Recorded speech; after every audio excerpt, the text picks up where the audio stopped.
Hi guys, ముందు వీడియోలో చూసారా మా కిడ్స్ స్నాక్స్ కావాలని అడుగుతున్నారు.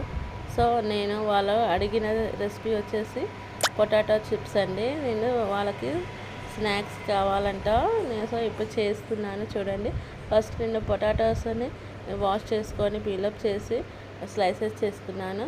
చూడండి, దాంట్లో ఉన్న వాటర్ అంతా మనకు పోవడానికి టిష్యూ పేపర్ పెట్టి మనం అబ్జర్వ్ చేసుకుంటాయి. దాంట్లో ఉన్న వాటర్ అంతా టిష్యూ పేపర్కి అబ్జర్వ్ అవుతాయి. అప్పుడు కొంచెం పొడిగా అయిపోతాయి చిప్స్ అనేవి. ఇప్పుడు మనము ఆయిల్ డీప్ ఫ్రై చేయడానికి పెట్టుకున్నాను. ఇప్పుడు మనము ఒక బౌల్లో వాటర్ తీసుకొని సాల్ట్ యాడ్ చేసి పక్కన పెట్టుకోవాలి. ఇప్పుడు ఆయిల్ వేడెక్కింది. చూడండి, నేను స్లైసెస్ని ఆయిల్లో వేసాను. చూడండి, ఫ్రై అవుతున్నాయి.